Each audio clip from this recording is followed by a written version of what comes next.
කාලෙන් කාලට විවිධ ප්‍රශ්න එනවා. ඉතින් කාලෙකින් වීඩියෝ එකක් කරෙත් නැහැ.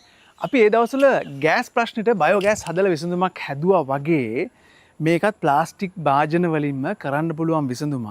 ඩෙන්ගු මදුරුව හරි මර්ධනය කරන්න අපිට ලේසි ක්‍රමයක් තියෙනවා. මේක පවුඩර් එකක් කියලා කිව්වට මොකක්ද කියලා මම තව විස්තර කරන්නම්. මදුරුව හොඳටම කන්ට්‍රෝල් කරන්න පුළුවන් ක්‍රමයක් මේක. මම ඔයාලට 100%ක් ස්ථීර වෙනවා.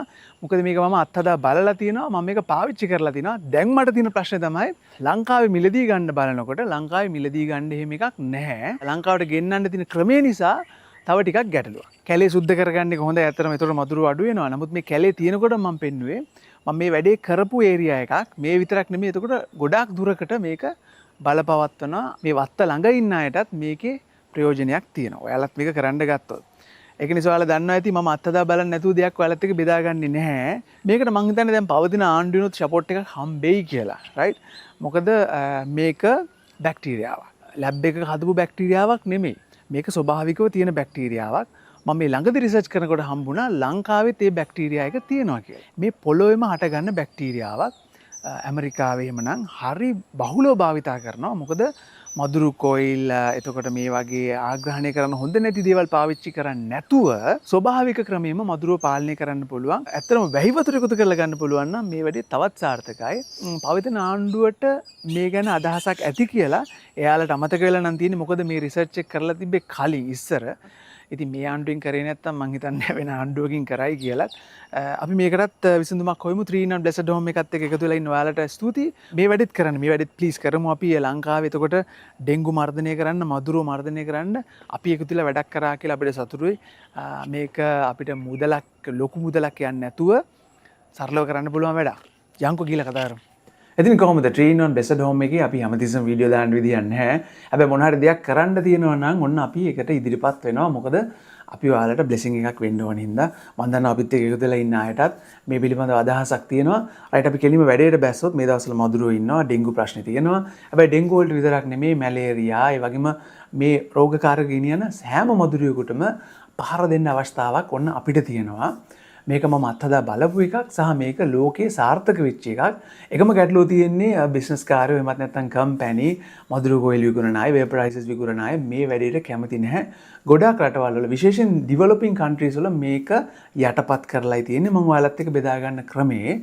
හැබැයි සමහර ඩිවෙලොප් වෙලා තියෙන කන්ට්‍රීස් වල ඇමරිකාව වගේ ආණ්ඩුවෙන්ම මේ දේවල් ක්‍රියාත්මක කරනවා. මේක ලොකු කතන්දරයක් නේ. අපිට කරන්න තියෙන්නේ වතුර බකට් 4ක් විතර අරගෙන අක්කරයකට විතර වතුර බකට් 4ක් හොඳටම ඇති. ඔයාලටම තේරෙනවා මේක කරොත් ඔයාලගේ ගෙදර තියෙන මදුරුව පාලනය වෙන හිටි ඔයාටම හොයාගන්න පුළුවන්. මොකද අපි ගොඩක් වෙලාවට කරන්නේ ඔය මිනිසුන්ටත් යම් ආකාර ප්‍රමාණයකින් අහිත කර වසවිස දාලා තමයි අපි මදුරුව එලවගන්නේ. ඒවා සමහර ඒවා ආග්‍රහණය කරන්නත් හොඳ නැහැ. මේකෙන් අපි කරන්නේ මදුරුව පාලනය කිරීමක් නෙමෙයි, මදුරුව එලවා හැරීමක් විතරයි. මේ ගොඩක් ඒවලින් මදුරුව මැරෙන්නේ නැහැ. මදුරුව අපේ ගෙවල් වලින් ඉවත් කරගන්නවා. සමහරලාට ඔයාලට බෙහෙත් වල හොඳට නිින්දත් යනවා ඇති. ඒ නිසා මදුරුව කනවා දන්නෙත් නැතුව ඇති. හරි කොහොම හරි මේකෙදි අපි කරන්නේ මදුරුව ඇත්තටම පාලනය කරන එකක්. ඒ වගේම මදුරුවන්ගේ ගහණය අඩු කරන එක.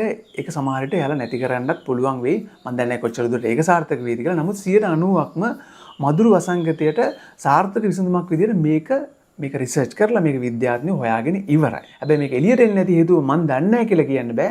අපි දන්නවා සල්ලි වෙනුවෙන් ගොඩක් දේවල් වෙනස් වෙනවා. ඉතින් බයෝගෑස් හදපු කට්ටිය ඔයාලා දන්නවා අපි දැන් මම දන්නවා ගොඩක් අය බයෝගෑස් කරගෙන යනවා.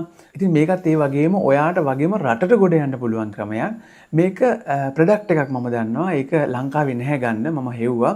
මගේ ගෙනාපු ප්‍රොඩක්ට් එක ඉවර නිසා මං ගන්න හොයනකොට ලංකාවේ නැහැ එහෙම ප්‍රොඩක්ට් එකක්. ගෙන්නන්න බැලුවත් ඒක කොස්ට් එක වැඩි. Amazon එකේ තියෙනවා. හැබැයි ඒක ගෙන්නනකොට Amazon එක හරහා ටිකක් කොස්ට් එක වැඩි. ඉතින් එතකොට ඉතින් කොහොමත් අර වසවිස පත්තු කරලා කන්ට්‍රෝල් කරගෙන තමයි ඉන්න වෙන්නේ මේක නැත්තම්. රයිට් මේකෙන් පස්සේ මම කියන්න ලංකාවේත් මේක හොයාගෙන තියෙන ලංකාවේ ලස්සන කතාවක් තියෙනවා. ඒකත් මම කියන්න. දැන් ඉන්න ජනාධිපතිතුමාට තමයි මේකත් ඉදිරිපත් වෙලා කරන්න පුළුවන්. එයා කරේ නැත්තම් මම හිතන්නේ ආපහු කවුරුත් ඇවිල්ලා කරයි කියලා. හරි. මේක BTI කියලා බැක්ටීරියා එකක්. මේක Bacillus thuringiensis in Israelis ඔන්නෝම තමයි ඒකේ නම තියෙන්නේ. හැබැයි මේක අපි ලැබ් එකේම නැත්නම් මිනිස්සු හදපු බැක්ටීරියා එකක් නෙමෙයි. මේක සත්වෙකුටවත් එහෙම නැත්නම් බල්ලෙක් කෑවට මිනිහෙකුට කැවුනට මේක කිසිම ගැටලුවක් නැහැ. ඒ වගේම මේක පොළවේ තියෙන බැක්ටීරියා එකක්. අපිට සතුටට ආරංචිය තමයි අපේ ලංකාවෙත් මේ බැක්ටීරියා එක හොයාගෙන තියෙනවා 2007 කරපු රිසර්ච් එකකින්. ඒ කියන්නේ පස්සේ කතා කරමු රයිට්. ඉතින් මේ බැක්ටීරියා එකෙන් කරන්නේ අපි දන්නවා මොනවාද මදුරුව ඉපදුනහම එයාලගේ සයිකල් එකක් තියෙනවා. එයාලා කීටයෝ පූපයෝ මෙහෙම අවස්ථාවකින් ඇවිල්ලා ආපහු මදුරුව හැදෙනවා, බිත්තර දානවා, ඔහොම යනවා. හැබැයි මෙයාලගේ සයිකල් එකේ එක තැනක් අපිට ඩැමේජ් කරගන්න පුළුවන් වුණොත් මේක කන්ටිනියු එහෙම නැත්නම් ආපහු හැදෙන එක නතර කරගන්න පුළුවන්. මේක තමයි මේ බැක්ටීරියා බේට් එක. එහෙම නැත්නම් මේ මදුරුවන්ට දෙන උගුලේ හැකියාව. එහෙම නැත්නම් ක්‍රියා කරන විදිය. මේක අපි කරන්න තියෙන්නේ වතුර බකට්ස් වලට විශේෂයෙන් වැහි වතුර නම් ගොඩක් හොඳයි. මොකද අපිට හදන්න ඕනේ මදුරුව ආස කරන බිත්තර දාන්න හොඳ එන්වයරන්මන්ට් එකක්. මේක නිකන් හරි කරනවා නම් මේ දවස්වල මදුරුව බලන් දෙන නිසා පැකට් එකක් හරි මොනවා හරි තියෙනවා නේ ඒක අරන් තියාගන්න. මේක MOH එකකින් දන්නවා මේ ක්‍රමය රයිට්. මම මේ MOH එකේ ප්‍රශ්න ටික මම පස්සේ කියන්න. මේක කරන හැටි අපි කතා කරමුකෝ. සාමාන්‍යයෙන් කරන්න තියෙන්නේ අක්කරේට වගේ නම් භාජන 4ක් මේ වගේ ලොකු බකට්ස් 4ක් තිබුණා නම් හොඳටම ඇති. මේකට තනකොළ හරි පිදුරු හරි මොනවා හරි දාපුවාම මේ මදුරුව කැමති එන්වයරන්මන්ට් එකක් හැදෙනවා. මේකෙන් පිට වෙන ගෑසස් වර්ග ඒවත් එක්ක මෙයාලට කැමති මෙතන බිත්තර දාන්න. එතකොට අනිත් තැන්වල බිත්තර දානට වැඩිය මෙතනට මෙල බිත්තර දානවා. මේ බැක්ටීරියා එකේ කුඩු ටිකක් අපිට ඉහළ තිබුණාම වෙන්නේ මේ බැක්ටීරියා එක තමයි යාලා ආහාරයට ගන්නෙ. ගත්තාම ලාවීලට එහෙම නැත්නම් කීටයන්ට යාලගේ ගට් එක යාලගේ බඩ හිර වෙලා යාලා මැරෙනවා. මේක තමයි සරලම ක්‍රමය. මේකෙදි මේ වතුර කවුරු හරි බල්ලෙක් බිව්වත් එහෙම නැත්නම් සතෙක් හරකෙක් හරි ගෙදර ඉන්න එකෙක් බිව්වට මේක කිසිම ප්‍රශ්නයක් වෙන්නේ නැහැ. මොකද මේක පොළවේ එහෙම නැත්නම් සොයිල් බැක්ටීරියා එකක්. පොළවේ තියෙන බැක්ටීරියා එකක්. ඉතින් ලංකාවෙත් ඒ වගේම ස්ටේන් එක ඒ වර්ගයේම ලංකාවේ හැදෙන බැක්ටීරියා එකකුත් හොයාගෙන තියෙනවා. දැන් මේන්න මේ ක්‍රමය තමයි අපිට මදුරුව පාලනය කරගන්න පුළුවන්. මේක වැඩ කරනවා. මේක මම බය නැතුව කියන්නේ. ඔයාට මට මේකට ඉන්වෝල්ව් වෙන්න වෙලා තියෙන්නේ දැන් මේ අපිට මේ බැක්ටීරියා එක මිලදී ගන්න නැති හේතුව හින්දා විතරයි. 2007 තමයි මේ බැක්ටීරියා එක පිළිබඳව රිසර්ච් එක කරලා තිබුණේ. මට ඔයාලට මේකේ නමයි මේකේ ෆොටෝස් දාලා තියන්න පුළුවන්. මොස්කිටෝ බේට් කියලා මේක Amazon එකේ නම් තියෙනවා. හැබැයි වෙලා තියෙන්නේ Amazon එකෙන් ගෙන්නනකොට කොහොමද ගෙන්නන්න පුළුවන් ක්‍රම මොනවද තියෙනවද බලන්න. කවුරුහරි ගිහින් එන කෙනෙක් ඉන්නවනම් එයාට කියලා ගෙන්න ගන්න. මේකේ කිසිම නීතිමය ප්‍රශ්නයක් නැහැ. මොකද WHO එකකින් එහෙම නැත්නම් World Health Organization එකකින් මේක සනාථ කරලා මේක වැඩ කරනවා කියලා මේක රටවල් වලට තහනම් කරලා නැති බෙහෙතක් රයිට්. ඒ වගේම ලංකාවේ තියෙන සිස්ටම් එක අනුව මේක මේ බැක්ටීරියා එකක් නිසා විශේෂයෙන් ගෙන්නන්න තහනමක් නැහැ. WHO එකකින් මේක ඕකේ කරලා තියෙන නිසා. හරි. ඉතින් මේකට ඉන්ෆ්ලුවන්ස් කරන්න ඕන අයගෙන් මට ඕන උදව්ව තමයි ඔයාලත් මේ ගැන පොඩ්ඩක් හොයලා බලලා මේක වෙනුවෙන් ක්‍රියාත්මක කරන්න වෙන මොකුත් නෙමෙයි ලංකාව වෙනුවෙන් ඔයාලගේ උදව් අවශ්‍යයි. ඉතින් බයෝගෑස් හදලා ඔයා භුක්ති විඳින කෙනෙක් නම් ඔයා දන්නවා ඒත් ඇත්තටම එන්ජොයි කරන්නේ බැක්ටීරියා වල තියෙන ගුණයක් තමයි. මේකත් ඒ වගේම එකක් තමයි බැක්ටීරියා වලින්ම තමයි මේකත් අපිට ජය ගන්න තියෙන්නේ. MRI එකේ එමත් නැත්නම් Medical Research of Institute එකේ ඩිපාර්ට්මන්ට් එකක් තියෙනවා මේ කීට විද්‍යාව පිළිබඳව. එහෙම නැත්නම් කීටයෝ පිළිබඳව. Department of Entomology එකේ එහෙම නැත්නම් කීට විද්‍යා පීඨයේ මේ පිළිබඳව හදාarලා තිබ්බා 2007 රිසර්ච් එකක්. ඩොක්ටර් සමරනායක කියලා කොහොම හරි මම ඔයාලා ඩොකියුමන්ට්ස් තියෙනවා. එයාලා රජයට පවා ලියලා තිබුණා මොකද්ද මෙයාලා හොයාගත්ත මේ ස්ට්‍රේන් මේ බැක්ටීරියා එකේ ලංකාවේ හැදෙන වර්ගය මේක පොළවෙන් හොයාගෙන තිබුණේ. ඒක කොච්චර දුරට සාර්ථකද කිව්වොත් මෙයාලා මේකට පේටන්ට් එකට පවා ඇප්ලයි කරලා තිබ්බා 2010 වෙනකොට. ඒවකට තිබුණු ආණ්ඩු වලින් මේක ක්‍රියාත්මක කරන්න මං හිතන්නේ යම් පටන් ගැනීම කරලා තිබුණා. හැබැයි මේකක්වත් දැනට අපිට අතට අහුවෙන දෙයක් විදිහට නම් තාම ඇවිල්ලා නැහැ.